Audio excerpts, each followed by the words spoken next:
Kelihatan slide-nya?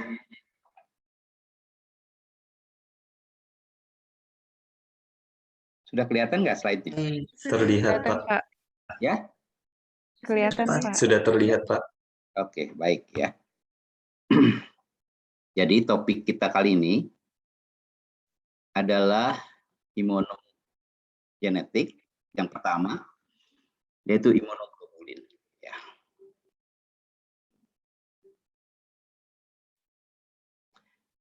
Jadi LO-nya adalah Anda mampu memahami apa itu imunogenetik, cakupannya, serta fungsinya, serta karakteristik dari imunogenetik tersebut. Nah, ini sekarang ini karena kaitannya dengan COVID-19 ini ya. Jadi nanti bagaimana Anda menghubungkan ini, kita lihat daripada imunogenetiknya, baru kemudian karena sekarang ini justru ya dengan memahami teori dasar imunogenetik ini, Anda mampu menjelaskan bagaimana peran dan aplikasinya pada bidang forensik, biomedis, dan budidaya hewan. Nah ini, jadi forensik juga sangat-sangat applicable untuk ini. Nah, apalagi sekarang biomedis ya, serta bagaimana kita mendapatkan hewan-hewan yang tahan terhadap beberapa masalah terkait dengan penyakit maupun beberapa ya. Jadi ini coba nanti sengaja saya masukkan di ini karena secara molekuler ini sangat-sangat mensupport. Nah, kita coba membahas mengenai definisinya, ya. Bagaimana karakter molekul dari imunoglobulin, berbagai kelas dari imunoglobulin. Imunoglobulin nanti kita akan tekankan kepada imunoglobulin G, diversitas antibodi serta aplikasinya. Saya mendapatkan artikel baru ya 2020 ya, nanti barangkali untuk PPT-nya akan ditambah ya. Jadi nanti saya akan update setelah kuliah ini. Jadi imunogenetik ini apa itu? Adalah mekanisme yang mempelajari bagaimana organisme merespon kekebalan tubuh. Ya. Apabila ada substansi asing masuk ke dalam tubuh hewan atau manusia, akan memberikan respon kekebalan.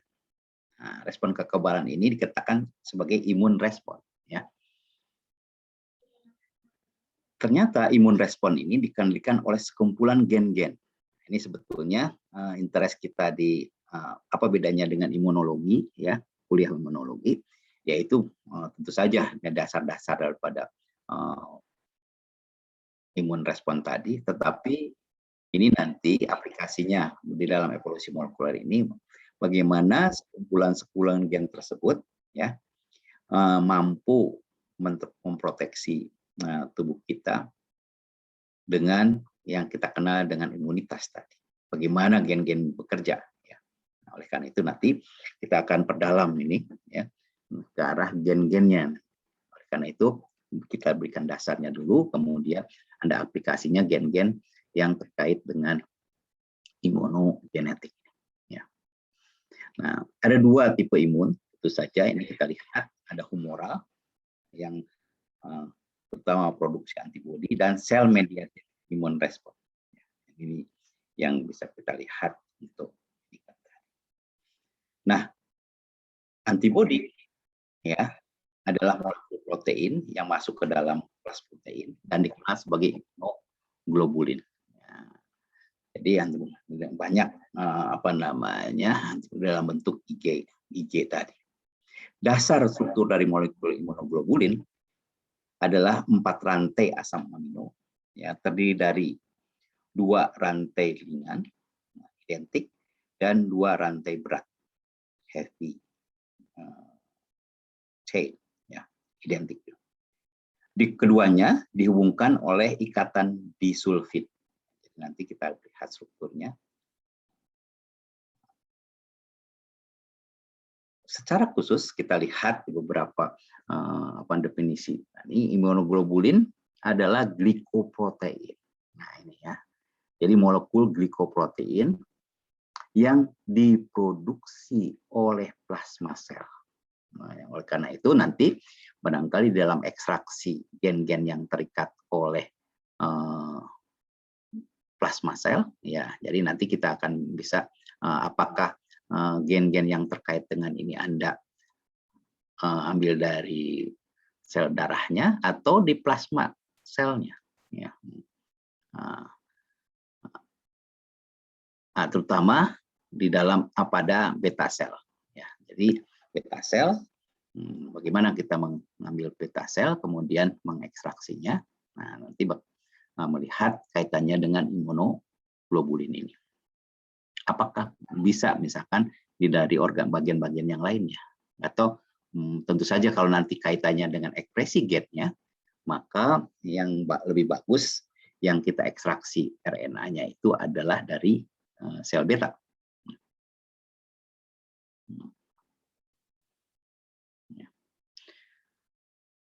Nah, semua antibodi itu adalah imunoglobulin. Nah, saja ditemukan di dalam serum.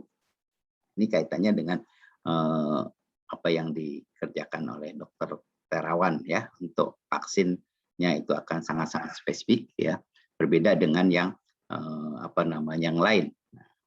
Nanti Anda juga coba lihat bagaimana Dr. Terawan merekonstruksi ya vaksin untuk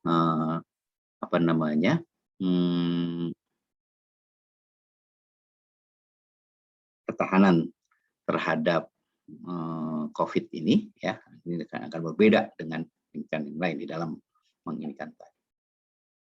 Jadi kita lihat ya antibodi sebagai imunoglobulin ini yang ada di dalam serum, dan saya mengikat mikroorganisme maupun patogen-patogen. Demikian pula dengan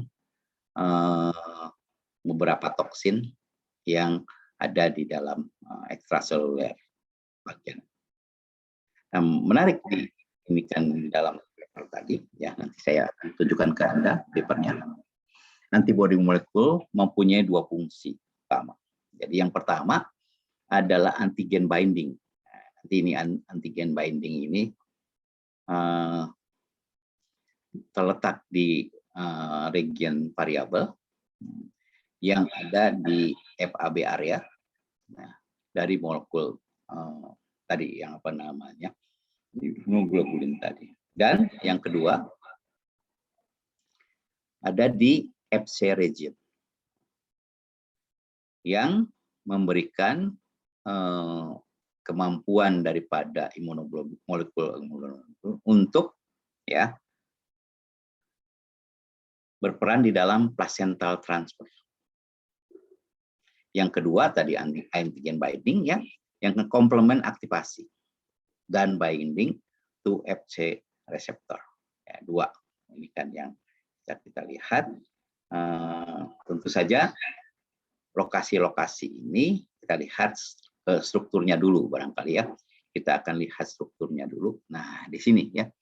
Jadi ada variabel-variabel tadi ya, ada yang constant region ya, ada juga yang variabel region.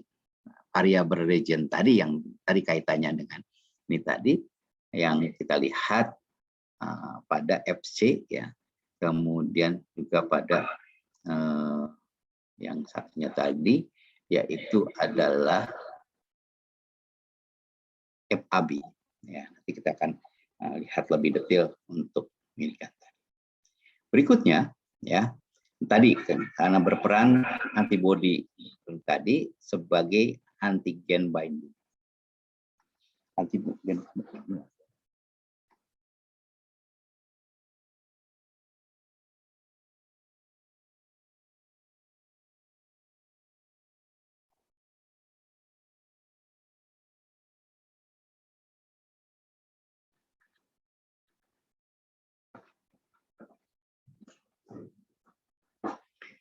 Ada dua, antigen binding dan complement activation binding. Ya. Nah, nanti berperan sebagai placental transfer. Bagaimana itu maksud placental? Pada manusia, jadi nanti kita akan lihat ada berbagai macam imunoglobulin tadi. Di antara imunoglobulin tadi ada IgG yang merupakan paling banyak ininya, ya. Kemudian biasanya IgG ini ya, ditransfer dari ibu ke anaknya melalui plasenta. Oleh karena itu dikatakan IgG-nya adalah placental IgG transfer. Dan ini merupakan proses aktif.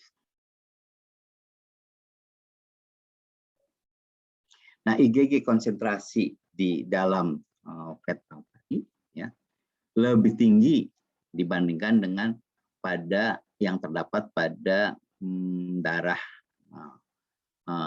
induk ibunya. Nah, jadi kalau kita lihat tentu saja ini disintetisasi ya dari sejumlah kecil IgM ya, yang tentu saja ini terkait dengan IgG transfer placental untuk ibu-ibu ya yang setelah melahirkan. Jadi nanti IgM ini IgG yang lain adalah IgM yang diproduksi tadi ya pada saat si beberapa bulan setelah melahirkan. Dan selektivitas baru IgG ini nanti Anda bisa pelajari dalam teorinya Bramfel receptor yang terkait dengan IgG katabolisme. Nah, nanti kaitannya dengan bagaimana kita biasanya juga mengisolasi tropoblas, sel-sel prolungas dari maternal, ya, plasenta tadi untuk kita analisis lebih lanjut ya, bagaimana. Nah, bagaimana IgG itu mengikat Fc reseptor di dalam vesikel dan adanya reverse aktif daripada pinositosis ya yang dilepaskan pada saat sirkulasi. Nah, ini jadi tadi. Nah, kalau tadi kita bahas mengenai placental transfernya, bagaimana prosesnya. Ini yang penting juga di dalam molecular property ini adalah mengenai komplement aktivasinya. Jadi semua imunoglobulin mampu untuk menangkap ya its komplement tadi, baik secara klasik maupun secara alternatif. Nah, bagaimana macam daripada ini tadi? Ya, kita lihat kalau itu secara klasik ya,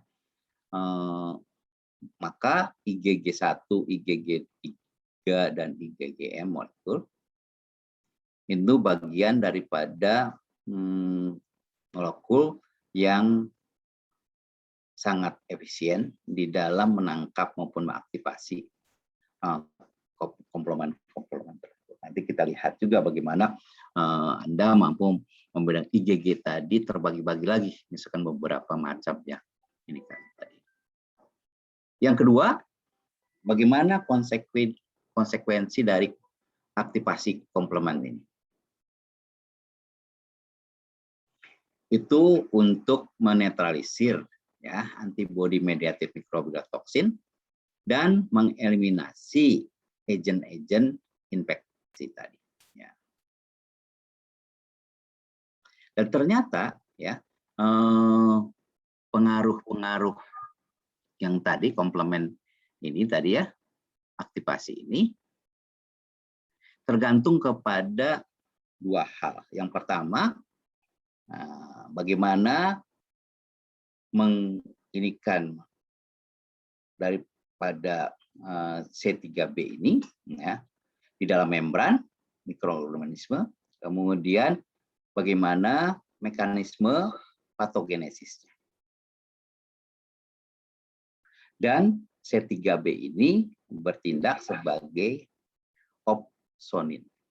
Yang kedua adalah perforasi dari membran mikrobia ya, yang dimana tergantung kepada ya C6 dan C9. Nah, nanti kalau Anda masuk lagi lebih ini ya pada mekanisme secara spesifik yang mana akan menyebabkan ya formasi daripada membran channel. Bahkan juga bisa membuat sel lisis yang ini kan tadi. Ini jadi bagaimana komplement aktivasi itu bekerja. Balik lagi kepada kita, nanti kita akan perdalam lagi lebih lanjut di dalam mekanisme. Berikutnya adalah bahwa kita lihat secara struktural ya, ada bagian variabel dan bagian konstan. Nah, pada dua rantai berat ya maupun rantai ringannya. Nah, dua rantai berat atau heavy chain tadi yang identik yang terdiri dari 3 segmen ya. Variabel, V, diversity dan joining. Jadi V, D, G. Nah, coba. Yang ini dari mulai ini adalah V ya. Nah, ini kita lihat variabel region saja. Karena bagian yang lain yang paling banyak adalah yang constant region. Nah, variasi dari yang rantai beratnya ada V, D, J. Nah, apa itu V, D, J? Ya, kita lihat V itu variabel, D itu diversity, dan J itu join. Nah, kita masuk nih sekarang, karena interest kita di dalam evolusi molekuler ini adalah gen-gen yang terlibat di dalam tadi proses imunogenetik tadi yang terkait dengan imunoglobulin. Ya. Nah, kita lihat ternyata ya ragam daripada ini kan tadi sangat besar karena ditentukan oleh komposisi penyusunnya. Nah, komposisi penyusuan yang beragam tadi, kalau yang konstan relatif sama untuk setiap organisme. Ya. Nah, yang V variabel gen ini ya terdiri daripada 300 macam. Anda bisa bayangkan ya di daerah variabel gen tadi ada 300 macam gen yang terlibat di dalam ini. Nah, demikian beragamnya maka imuno satu dengan yang lain ini tadi ya individu tadi berbeda karena juga terdiri dari ragam gennya yang penyusunnya ada 300 di daerah V. Nah yang kedua di daerah D setelah V adalah D ya daerah diversity tadi ada 12 macam ya gen-gen yang ada di situ dan sedang daerah J yang join itu hanya 4 saja. Dengan demikian yang paling banyak adalah di daerah variabel, ya gen-gen. Jadi kita lihat 300 di daerah V, 12 di daerah D, dan 4 di daerah C. Kalau kita gabungkan seluruhnya, kombinasi tadi, berkontribusi di dalam program rantai berat tadi, Anda tinggal kalikan 300 kali 12 kali 4 ada 14.000 ya gen yang terlibat di dalam ini kan tadi. Ya. Nah bisa Anda bayangkan. Jadi biasanya kita hanya membayangkan single gen saja. Ini ada 14.000 kombinasi daripada daerah-daerah V, daerah D dan daerah G. Nah, nanti ini sudah masing-masing gen tadi ya sudah memulai dieksplor lebih detail lagi. Nanti kita akan lihat ragam daripada V dan ini. Nah, bagaimana dengan yang jadi ini kita lihat ya, bagaimana G protein tadi ya, kita kan tadi sebetulnya pengulangan ya dari yang saya sampaikan tadi. Jadi yang pada ini beratnya, rantai beratnya, variabel, diversity, joining. Nah, tentu saja yang paling banyak ya adalah yang konstan, segmen gen yang konstan tadi, yang kita kenal sebagai kaset yang ini ya. Nah, jadi kalau kita lihat strukturnya, kalau tadi struktur yang secara garis besar, secara ini kan tadi kita lihat adanya rantai-rantai tadi, macam-macam dan ukurannya. Jadi ini satu gen yang ada pada rantai berat tadi, susun dari macam-macam yang ini, ya. Sehingga kita bisa bayangkan ya bahwa ragam ini tadi dari C yang macam-macam ini ya muncul suatu juga beberapa karakter-karakter yang terkait. Nah, dari gambar ini Anda lihat ya bahwa antara gen dengan yang lain itu ada penyelang ya, interpasnya dengan ukuran yang macam-macam. Ya. Ukuran interpas macam-macam dari satu gen ke gen yang lain. Nah, sebetulnya interest kita adalah gen yang biru ini yang sebagai coding region dari gen-gen kumpulan. Berikutnya, bagaimana si gen tadi merupakan menggabungkan diri pada saat dia melakukan splicing. Jadi yang tadi ini bagian-bagian yang bukan sebagai eksonnya, yang CDS-nya itu akan lepas. Nah, ini peran dari beberapa gen-gen joining, DJ joining dan sebagainya bisa dilihat tadi. Jadi Anda sampaikan ya, ini bagaimana happy chain tadi melakukan arrangement. Nah, ternyata arrangement tadi Anda lihat ya pada germline DNA-nya itu seperti ini. Nah, kemudian nanti bergabung nih yang merah ya. Merah tadi dengan yang hijau dan kuning. Ya.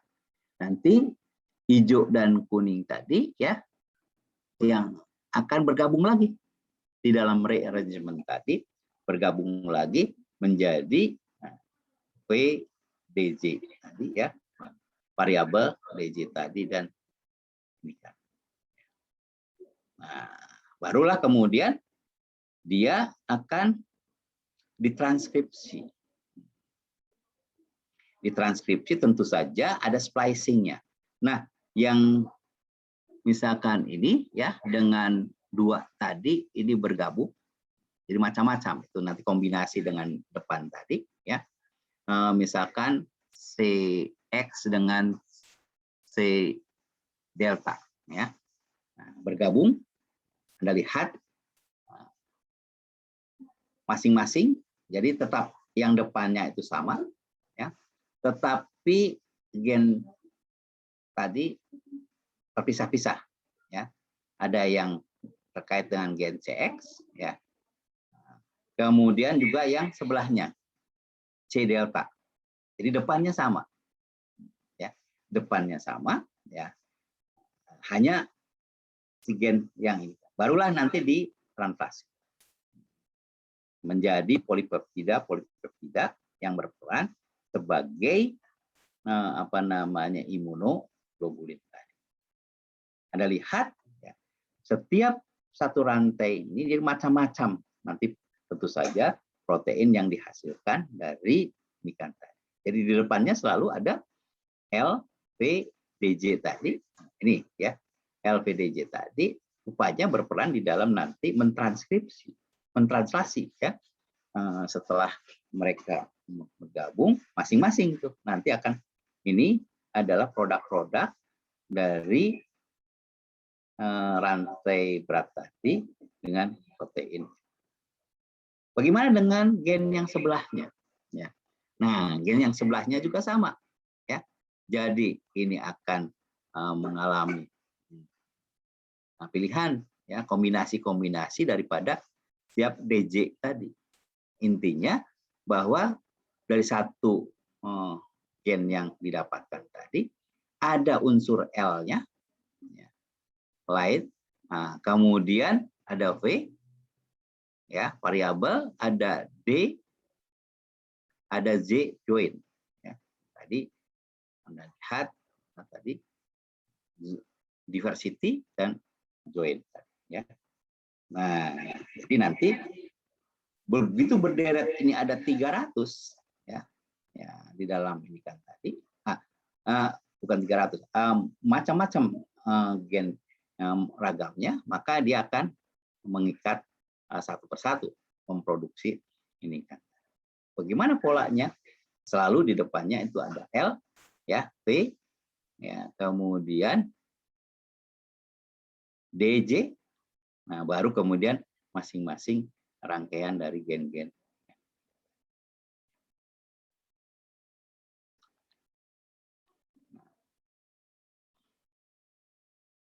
Oke.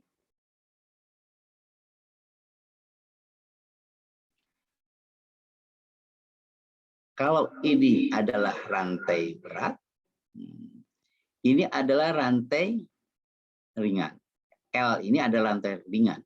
Ya, kalau ini kan terdiri dari L yang diinikan tadi. Nah, kita lihat bagaimana protein kaset ini sudah. Ya. Nah, nanti kita akan lihat juga rantai K-nya. Dengan misalkan ada ragam gennya ada 85. Jadi nanti terdiri dari ini kan tadi ya. Maka si CK tadi ya akan terdiri dari L, W, K, dan JK. Nah, ini kombinasi yang depan saja sudah ini kan ya. Belum lagi nanti yang di CK di belakang. Ini contoh rearrangement di dalam splicing.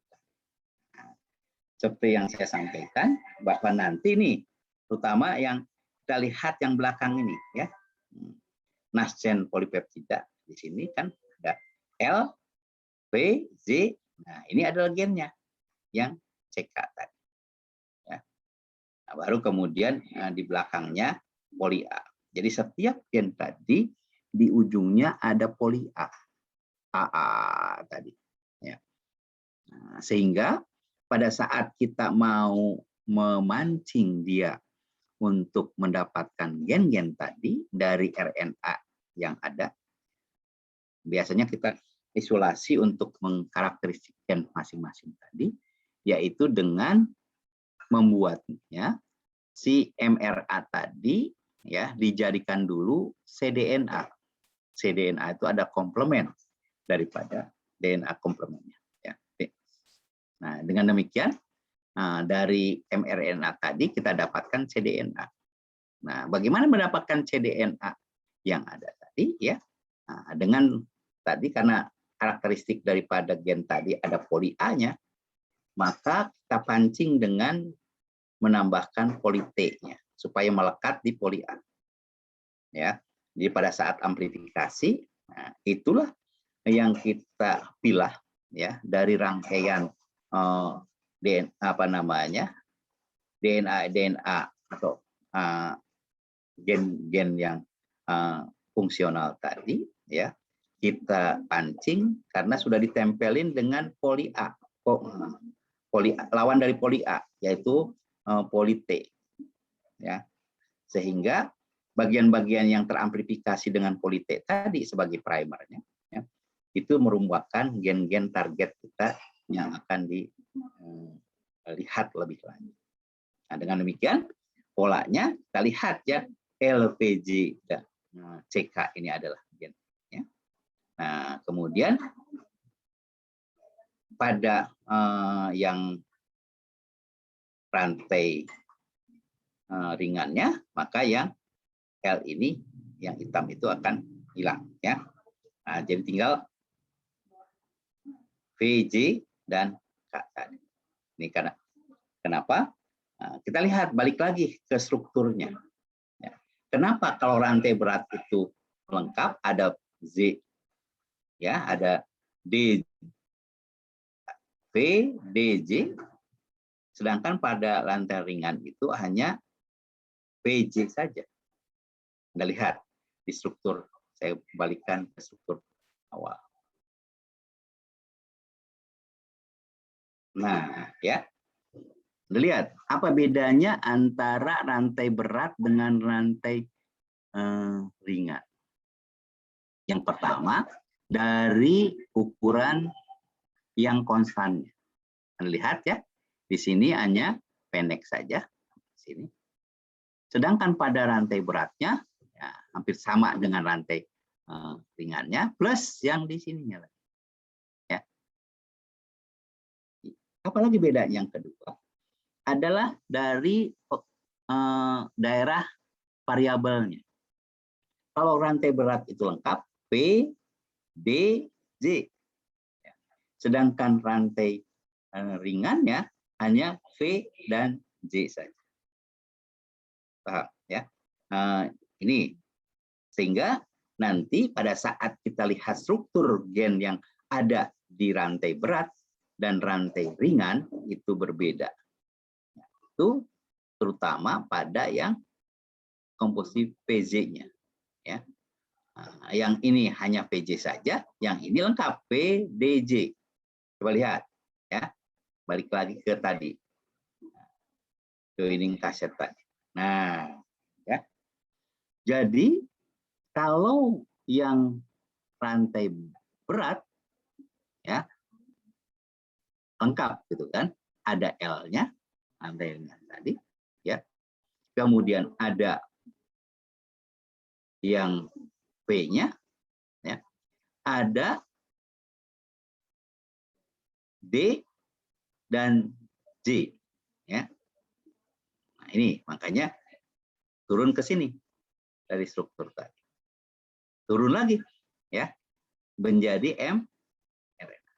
Jadi nanti kita lihat yang mRNA tadi karena ada terdiri dari rangkaian-rangkaian tadi, maka satu-satu, ya, L, P, DJ ragam gennya. Di sini L, P, DJ ragam gen. Ya, ini pada rantai berat. Pak, bagaimana pada rantai ringan? Nah, bedanya dengan rantai berat ringan adalah ya apa yang hilang? Yang hilang itu adalah L-nya, ya. Kemudian V dan J saja. Nah, coba lihat jadi yang rantai berat tadi. Pelan-pelan ya. Yang rantai ringan. Nah, di sini ya. Anda lihat bagaimana chain DNA pada rantai berat. Rantai ringan ya. Maka Anda akan dapatkan ya dalam ininya V, J dan CK. VJ ini adalah variabelnya ya daripada tadi. Sedangkan CK-nya adalah struktur gen. Ya. Untuk jadi kalau ditanya ya setelah struktural ya bagaimana itu pada setelah rearrangement ya penyusunan kembali tadi sebelum dia ditranslasi tadi, maka pada rantai ringan itu akan yang Anda lihat yang paling bawah ya. Di V, J dan CK ini adalah logam gen. Nah, bagaimana logam yang rantai beratnya? Rantai beratnya ini yang bedanya yang di depannya. V, DJ Ya, jadi D-nya yang harus ditambahkan. Nah, ini dari sisi struktural yang ada pada rantai ringan dan rantai berat. Jadi di sini DRNP. Nah, jadi kita tambahkan sebetulnya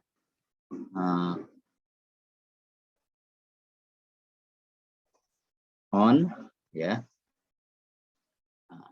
happy. Nah, ini light chain, ya, light chain LC, ya. Nah, ini DNA rearrangement. Sedangkan yang tadi, ya, yang ini splicing, ya, on.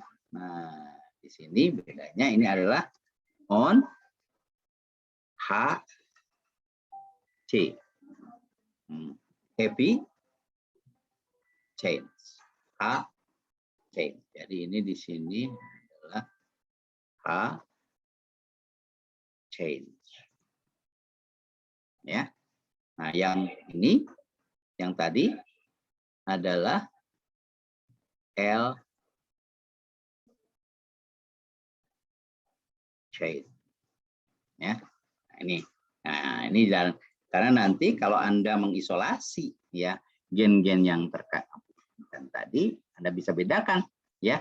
Nah, yang pada strukturnya yang H chain dengan yang L chain. Oke.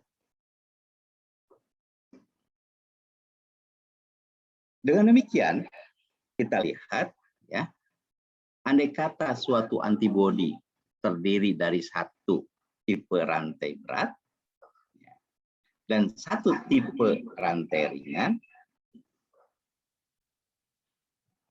Jadi Anda lihat, rantai berat itu ada 14.400,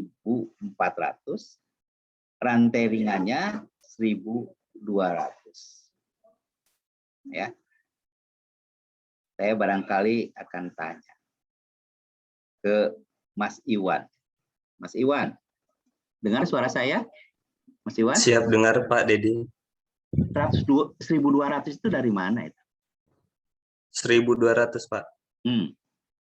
Tadi bukannya dari yang rantai kecil itu ya Pak ya, rantai ringan. Bagaimana rantai ringan itu tadi? 1.200 itu dari angkanya dari mana? Kalau yang saya pahami yang tadi dari rantai berat itu kan ada 3 ya Pak, yang variabel, diversity, sama joining. Terus yang variabel itu 300 macam gen. Dikalikan dengan yang diversity itu kalau seingat saya tadi 12 gen, terus yang joining itu ada 4 macam gitu. Jadi kalau dari rantai beratnya itu dikalkulasikan gitu Pak, dikalikan maksudnya. Variabel, diversity, sama joining itu totalnya 14.400. Nah, gitu. Iya, Pak. Nah, jadi Anda lihat, ya. Kalau pada rantai berat 300, karena ada D-nya 12 kali 12 kali 4, ya. Iya, Pak. Jadi 14.400. Nah, kalau yang ringan, yang L itu 300 kali 4. Iya, Pak. Ya, karena yang 12-nya tidak ada. Paham? Paham, Pak. Variabel dan joining saja ya, Pak? Iya, itu tadi. Jadi kalau saya tanyakan ke Anda tadi, Mas, ada berapa? Nah, kenapa 1.200? Ya, ya tadi kali 300 kali 4. 300 dikali 4, ya Pak. 300 kali 4. Dengan demikian, kalau kita gabungkan, ya, 14.400 dikalikan dengan 12.000. 14.000 kan rantai berat, ya. 12.000 rantai ringan. Maka Anda bisa bayangkan ada 17 juta, ya, antibodi yang berbeda. Ini mencengangkan, ya. Kenapa ragam antibodi itu sangat beragam per individu, per famili, per belum lagi per takson. Oleh karena itu kita akan lihat selama dari mana datangnya itu. Ini kan nah, dengan kita mengetahui imunogenetik, ya, imunologi yang tadi imunoglobulin yang kita lihat ada 17 juta antibodi yang berbeda yang dihasilkan dari kombinasi gen-gen penyusunnya. Nanti barangkali reduksi walaupun 17 juta tadi ada yang famili yang mirip-mirip ya. Dengan demikian kita bisa memilah lebih. Ya. Ulan, paham? Ya. Dari mana datangnya kok antibodi itu berbeda-beda dan ragamnya sangat wah gitu kan. Sehingga tidak bisa disamaratakan. Ya. Ini kan. Dan ternyata gen-gen penyusunnya tadi juga sangat-sangat beragam, terutama ditentukan oleh ya, bagian yang variabel antara rantai berat dan rantai ringan. Ya, pada yang rantai ringan hanya 1.200 gen saja yang berbeda. Tapi rantai berat itu ada 14.400 gen yang. Sehingga kalau itu digabungkan rantai berat dan rantai ringan tadi ya menyusun suatu ragam antibodi yang berbeda, maka kita bisa kalikan saja. Ya. Nah, ini barangkali dasar kenapa ragam antibodi yang sangat aduhai tadi, yang sangat besar tadi, ya, memberikan penanganan tentu saja yang tidak generalis, ya, harus ada kasus per kasus yang bisa. Namun demikian, para ahli mereduksinya dengan dari kelompok-kelompok tadi. Jadi ini ya.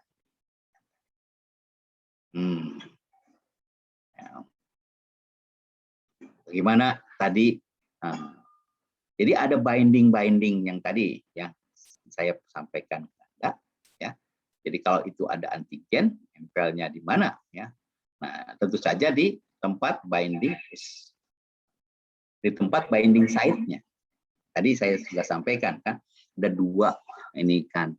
Pertama adalah dari daerah yang antigen binding site tadi yang sangat klop atau tidaknya ya dari kombinasi tersebut.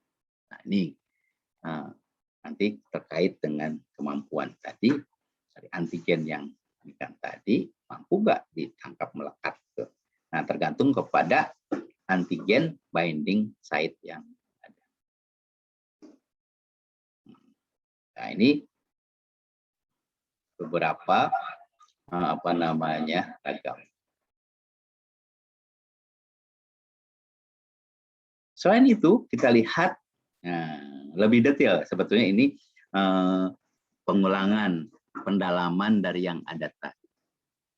Nah, jadi kita punya ada variabel region, ya, itu dari gennya. Tadi ada berapa variabel region tadi gennya di rantai?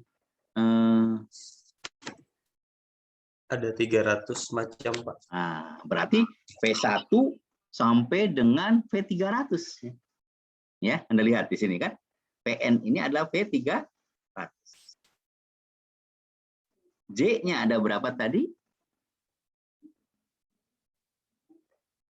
Siapa? J-nya ada 4 macam, Pak. Bukan 4 macam. Berapa coba? Berapa J-nya? Nah, coba catat dulu ya.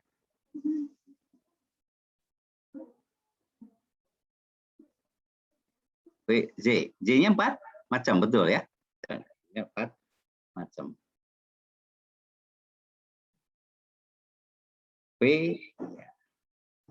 D-nya yang tadi ya berbeda. Kita balik lagi. D-nya yang berbeda 4 macam. Yang di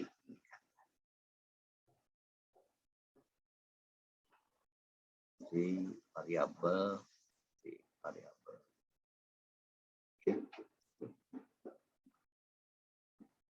Nah, kalau kita konsisten dengan ini, mestinya ini kelebihan Z-nya tidak boleh 5 ya, 4 ya. Ini contohnya penggambarkannya nggak sesuai dengan apa namanya yang kita sudah ini kan ya. Jadi mestinya J1 sampai J4 ya. Nah, oke. Nah, jadi intinya seperti tadi. Ini pada ZEM lainnya. Ternyata ya di beta cell tadi komposisinya tidak selengkap yang tadi ya, P1 sampai Pn tadi. Itu ZEM lain dari seluruhnya. Tapi di beta cell ada hanya 2, misalnya P1, P2. Nah, Z-nya itu Z3, Z4, Z5. Nah, baru dengan demikian nanti pada saat ditranskripsi ya, ditranslasi tadi hanya P, Z ya, dan C. Ya. Ini sebagai protein yang ada di masing-masing sebagai sampai sini pelan-pelan ya. Gitu ya. Bagaimana? Mulai paham, Mas? Jadi ini adalah komposisi yang ada di jaringan atau sel ya. Nah, setiap jaringan atau sel memiliki komposisi yang berbeda-beda. Oleh karena itu nanti ya pada saat Anda ekstraksi harus ditentukan dulu ya sel mana yang Anda jadi target, nah, karena terkait dengan keberadaan tadi gen-gen yang terkait dengan ya. Nah, ini bisa diingat PJC itu adalah komposisi segmen yang ada ini rantai berat atau rantai ringan ini? Fitria. Ringan, Pak. Oke, ringan ya. Sudah dengan cepat ya. Kalau PJC rantai. Kalau rantai berat gimana? Kalau rantai berat dia ada apa? D-nya, Pak, ada diversity-nya. Jadi V, D, J, dan C. Jadi dari sisi komposisi sudah dilihat begitu Anda lihat PJC, oh ini ambil dari rantai ringan ya. Kalau PDJC pastilah rantai berat. Ya. Nah, dari sini Anda sudah mulai paham pelan-pelan. Yang penting adalah tadi komposisi tadi dari ya. Oke, mulai paham ya dengan struktur gen dengan komposisi yang tadinya jelimet lebih sederhana. Oh, ternyata ya kombinasi-kombinasi apa namanya ini itu sangat tergantung kepada rantai ringan dan rantai berat dulu. Nah, kemudian barulah di rantai ringan pun ya bagaimana komposisinya pada saat transit menjadi protein yang tadi proteinnya di ini yang tengah. Nah, ini ya sebagai apa namanya struktur yang siap untuk mengikat antibodinya. Ya, di sini kan antibodi sebagai binding site-nya itu bagian atas. Yang variabel tadi menentukan binding site. Nah, barulah kita masuk pada kelas imunoglobulin. Ya. Jadi kelas imunoglobulin tadi kalau kita lihat konsentrasi dalam serum, ini kan ngambil kita bagaimana kita mendapatkan imunoglobulin ini yang diekstrak plateletnya atau serumnya? Bulan.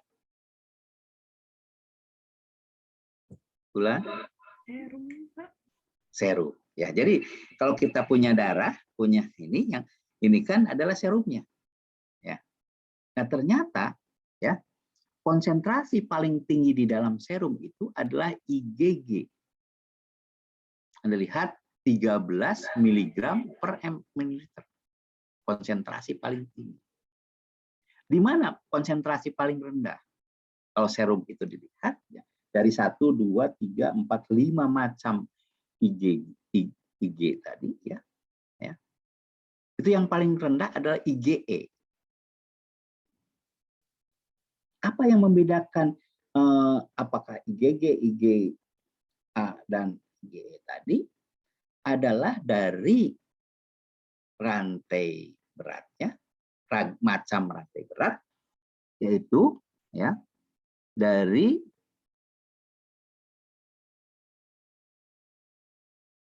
Anda lihat yang pertama, ya ini apa ini? Bulan.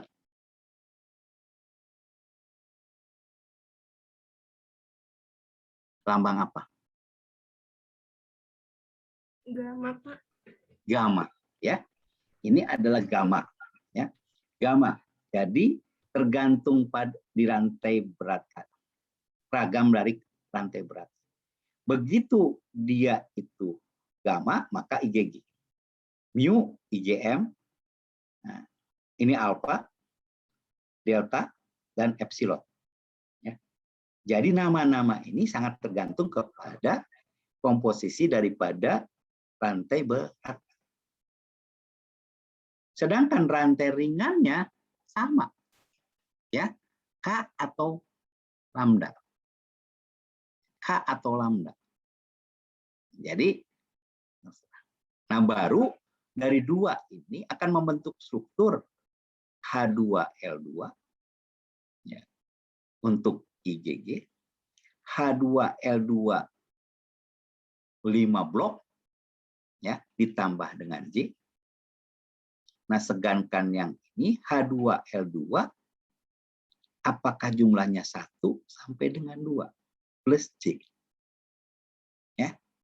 IgD-nya H2L2 ya. Yang IgE-nya H2. Mana struktur yang sama? Itu adalah ada 3 IgG, IgA, IgD, dan IgE. Ya. Apa yang membedakannya? Membedakannya adalah walaupun strukturnya sama, yang membedakannya adalah macam dari rantai beratnya. Jadi, misalnya strukturnya H2L2, ya, tetapi H-chain-nya itu eta, maka adalah IgE. Nah, ya pelan-pelan. Kalau ditanya berapa konsentrasinya, banyaknya ya di dalam suatu serum tadi, ya itu paling tinggi ada IgG. Kenapa IgG paling banyak? Nah, itu pertanyaan berikutnya ya. Nah, ternyata sesuai dengan peran dan fungsi daripada kelas imunoglobulin tersebut.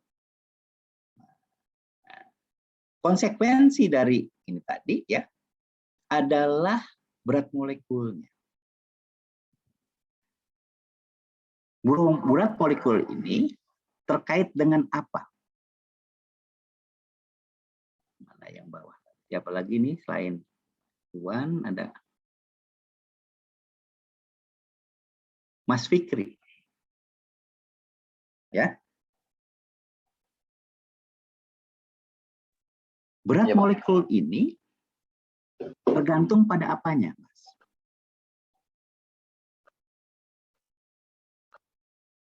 Mas Fikri, coba lihat dari tabel ini.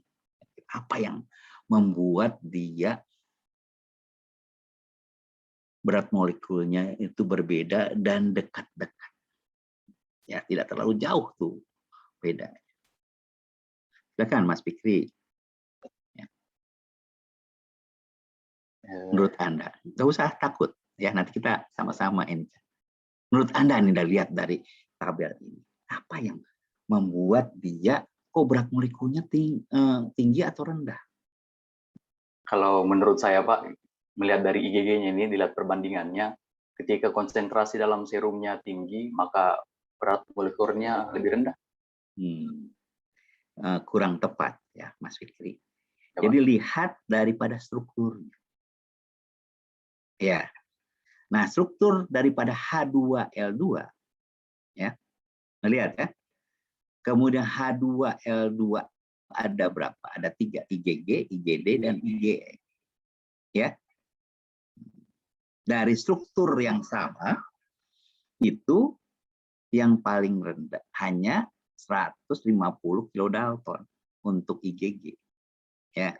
Nah, berarti sedangkan untuk IgD 175. IgE 200 kilodalton. Sama-sama H2L.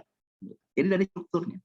Anda lihat, begitu strukturnya lebih kompleks, maka ya kan rantainya makin banyak, makin kompleks ya.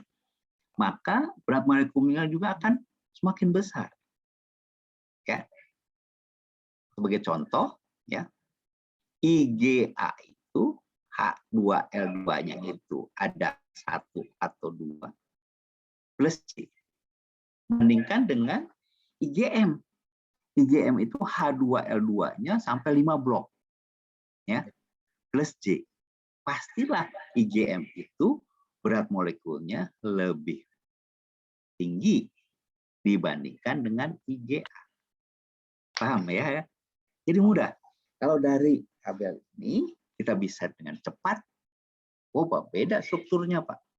Ya, IgM dengan IgA itu antara IgM dengan IgA saja strukturnya mirip-mirip, tetapi komposisinya yang lebih rendah di IgA. Maka berat molekulnya akan jauh lebih ringan, ya, lebih rendah. Berikutnya adalah dari IgG, IgD, dan IgE. Sama-sama ya strukturnya H2L2, ya.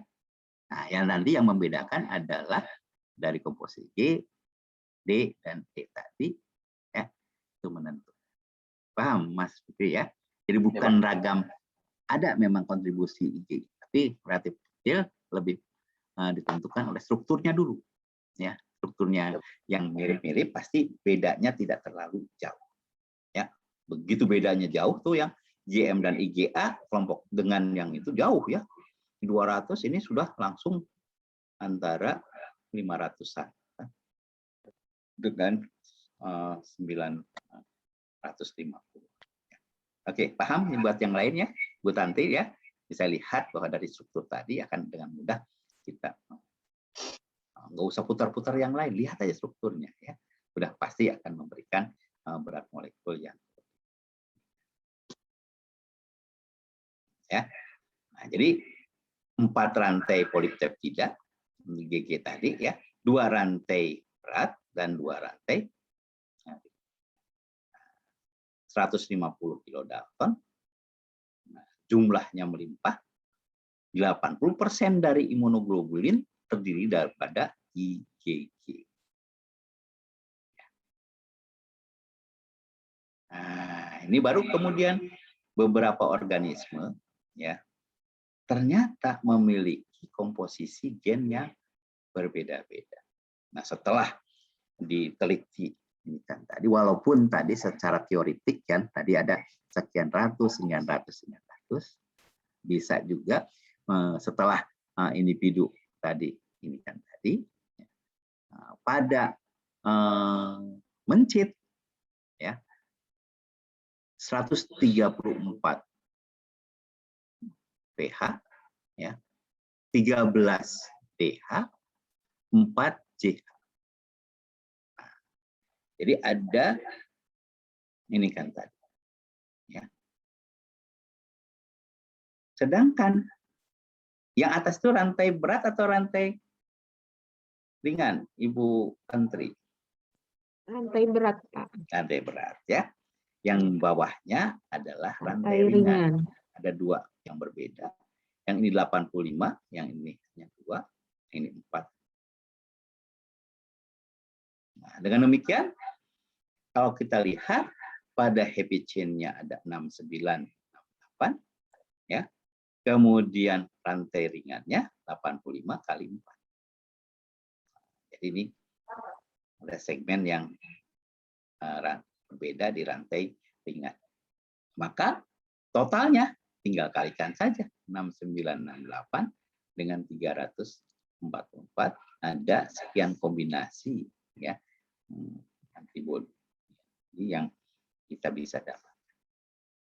Nah, ini contoh, kalau tadi mengawang-awang teori, sekarang ini kita, ya, nanti Anda bisa lihat misalkan target Anda, makaka, ya untuk yang primat itu, ada apa aja tuh, ASRI ya, untuk misalkan makaka passicularis, ada nggak yang sudah sampai mengidentifikasi manusia? Pastilah, karena sudah ini kan ya, karena banyak publikasi yang terkait. Tapi mungkin saja berbeda antara manusia ras Asia dengan Eropa. Nah, komposisi ininya akan berbeda. Nah, itu contoh-contoh sederhana yang bisa kita lihat lagi. Yang ini yang kafanya adalah 84, ininya adalah yang lambdanya 2, 3. Ya. Dengan demikian komposisinya berapa ini? Yang atas, nah yang ini 340 ditambah 6 kalikan, inilah antibodi yang ada ragamnya pada mencit. Jadi kita bayangkan ya, mencit saja sudah demikian besar, 2 juta sekian, 2.400.000 ya antibodinya. Dari mana dapatnya? Nah, sedang ini sudah mulai sampai detail itu bisa diidentifikasi. Baik. Mestinya ya, nah, nanti pada manusia juga dengan COVID-19 ini, kalau mereka melibatkan ahli-ahli yang ini kan, bisa mestinya lebih cepat untuk bagaimana asal-usul imunoglobulin berdasarkan origin evolusi. Jadi tadi ya sebetulnya dari pemilahan komposisi gen-gen penyusunnya dengan kelompok-kelompok yang berbeda. Ya, jadi ada CL itu adalah region konstan pada rantai ringan. Bagaimana Pak dengan CH? CH adalah region konstan pada rantai berat. Ya. Jadi CL adalah region konstan pada rantai berat, pasti ada V, ada C, ya, variabel. Jadi ada J dan ada ini. Ini contoh-contoh bagaimana ya secara origin evolusi. Kalau kemampuan untuk mengikat antigen itu dikenal sebagai FAB fragment. Jadi antigen diikat di daerah dekat ujung dari unit FAB tadi. Sedangkan FC adalah fragmen terminal, ya, terletak di tengah, ya, diterletak pada setengah bagian dari rantai berat dan bagian ini dapat dikristalisasi. Ini kaitannya dengan tadi penjelasan saya mengenai karakter biologis dari si imunoglobulin. Nah, jadi tadi kembali lagi saya ingatkan rantai ringan dan rantai beratnya. Nah, nanti dari sini ada homologi. Apa itu homologi? Kesamaan komposisi yang ada di dalamnya. Antara kappa dan lambda, nah, ada 40% amino yang sama. Berarti ada 60% asam amino yang berbeda. Nah, jadi tadi kalau ditanya mengenai bagaimana kok berbeda di dalam berat molekulnya, tergantung pada struktur. Struktur yang sama, ya, itu akan perbedaannya tidak terlalu besar dibandingkan strukturnya yang berbeda. Kan tadi adalah FC, ya, mengikat antigen. Makanya antigen itu apa? Suatu substan yang ketika diintroduksi pada hewan sebagai sistem kekebalan, maka antigen tersebut dapat menghilangkan suatu respons spesifik dari kekebalan. Jika respon spesifik tadi mengarah pada, ya, imunitas, maka kita kenal sebagai imunogenik.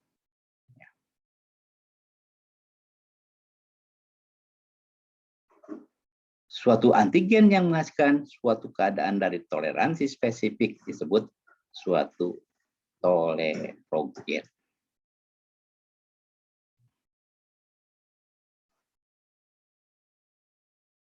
Nah, protein yang bersifat imunogenetik tinggi jika disuntikkan pada hewan, di mana protein tersebut bukan protein asli dari hewan tersebut, maka dikenal sebagai protein asli. Nah, sebagai contoh, bovine serum albumin (BSA) pada sapi,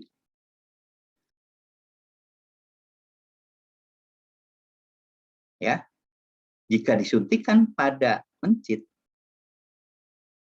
maka tadi akan bersifat imunogenetik. Sebagai contoh lain, chicken ova albumin dan K-whole limpet hemocyanin yang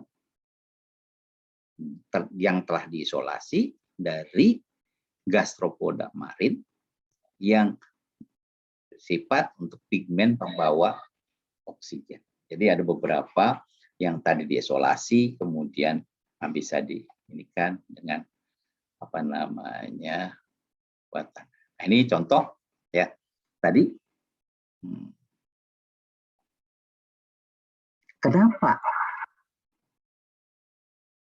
ukurannya kecil? Ya, kita lihat karena dia strukturnya monomer. Siapa yang monomer tadi? IgG, IgD, dan Ig. Yang kedua, bagaimana yang IgA ternyata dimer, yang IgM pentamer. Nah, ini memperlihatkan bahwa, ya, dari monomer ke dimer ke pentamer, urutan daripada nanti berat molekul yang akan. Nah, di sini keberadaannya di dalam serum 80%. Nah, ini bagus nih artikel ini yang sudah meresumekan lokasinya. Bagaimana kalau Anda mau mengisolasi IgG dari darah, dari limpa, dan dari intestin? Nah, ini ya. Berapa lama ininya? Setengah. Ini kan adalah 23 hari. Nah, yang paling cepat adalah yang IgD. Itu hanya ini. Bagaimana sifat placental transfernya tadi? Ya, yes, yang lain no. Di yang bersifat placental transfer itu kan ada IgG. Bagaimana komplement fiksasinya? Ya, IgG itu ya berperan, IgM ya, tetapi IgA, IgD, dan IgE tidak.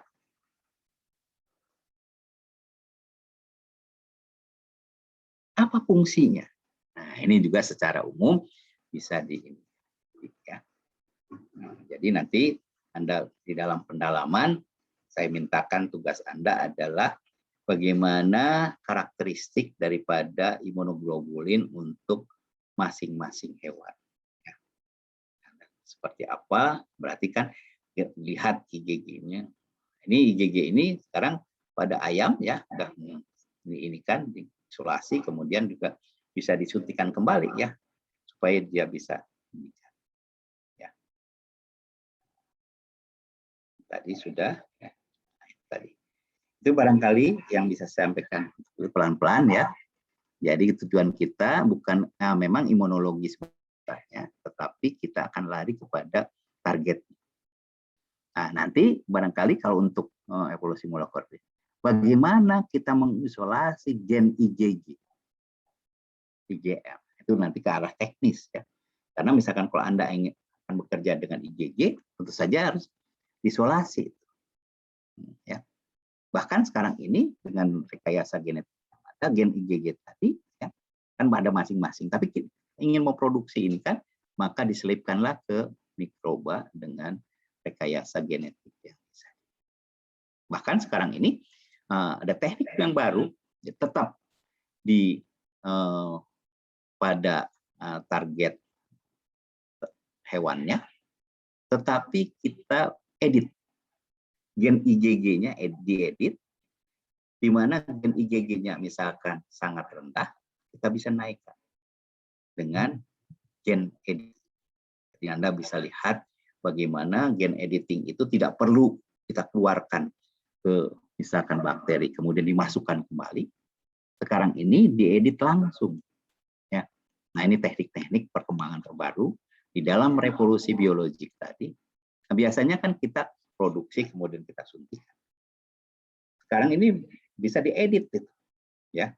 Nah, berarti Anda lihat ya, dalam mencari misalkan edit, ada nggak sudah sampai editing untuk imunoglobulin. Ya. Nah, itu beberapa hal. Baik, barangkali itu yang bisa saya sampaikan. Silakan kalau ada yang bertanya maupun masih. Ya. Nah, Ibu Tantri bekerja dengan apa? Embrio dan sebagainya kan? Ya, ke arah nanti. Nah, kaitannya dengan apakah ada innate daripada imunoglobulin yang bisa di-trace gitu kan, dengan kita menginikan perkembangan embrio yang itu bisa diterapkan itu beberapa hal. Ya. Karena barangkali apakah nanti gen editing itu bisa dilakukan sejak embrio. Nah, itu menarik gitu kan. Apakah yang sudah pada fase perkembangan tertentu kita bisa lakukan gen editing. Nah, sekarang ini peluang-peluang tadi terbuka sehingga barangkali memperbaiki ini kan tadi. Yang diharapkan adalah misalkan pada fase bayi gitu kan. Fase-fase yang berperkembangan kita buat treatment gen editing ya. Kemudian sehingga yang tadi misalkan sekarang ini ke arah leukemia dan tadi pengobatannya justru dengan gen editing tadi yang abnormal tadi sudah diedit dengan ini kan. Tapi adakah sekarang ini teknik ya terbuka ya yang sebelumnya impossible menjadi possible.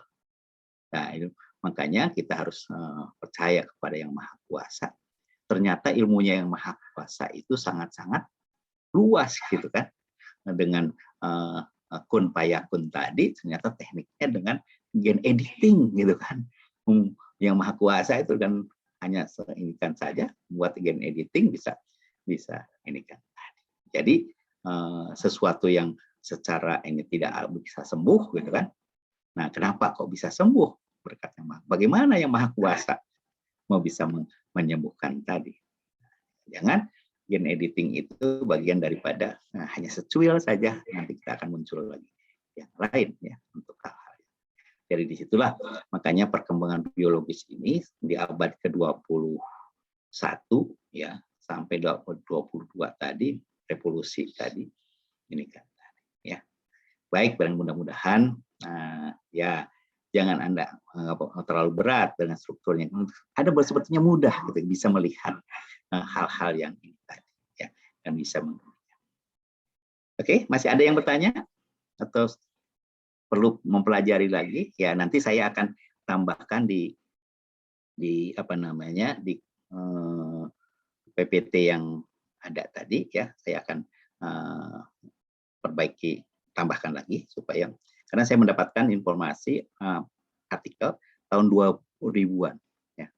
Yang sebelumnya kan yang saya indikan nah sekarang saya dapat artikel terbaru 2000-an bisa tambahnya ini diantaranya beberapa hal tadi saya sampaikan tadi.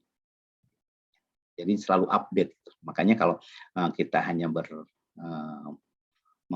mereferensinya yang lama-lama ketinggalan gitu kan. Sekarang udah muncul, makanya yang tadi malam saya coba, ada banyak juga yang ini kan ya, nanti saya tambahkan di dalam perkembangan kan tadi supaya.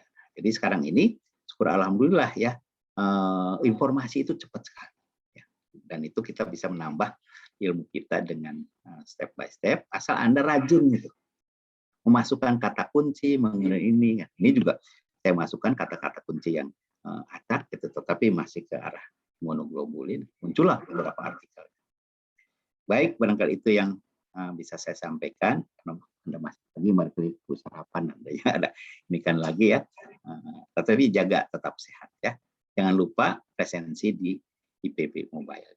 Dan kita ketemu lagi siang ya untuk berdiskusi. Jadi kalau ini jangan takut-takut. Anda kemukakan, nah kalau misalkan kurang tepat saya geser ke yang tepatnya seperti itu kan tadi ya. Nah, kita sama-sama belajar kan ya. Kalau misalkan saya juga mungkin juga tidak mampu melaksanakan, cari lagi sumber yang baik. Kalau tidak ada lagi, saya tutup. Berarti saya akan alhamdulillahirabbil alamin. Sampai ketemu lagi siang ya. Mau dimajukan atau tetap? Tetap ya. Ya. Iya, Pak, tetap. Tetap, oke, baik ya. Jadi baik, sampai ketemu lagi siang. Saya lab ya.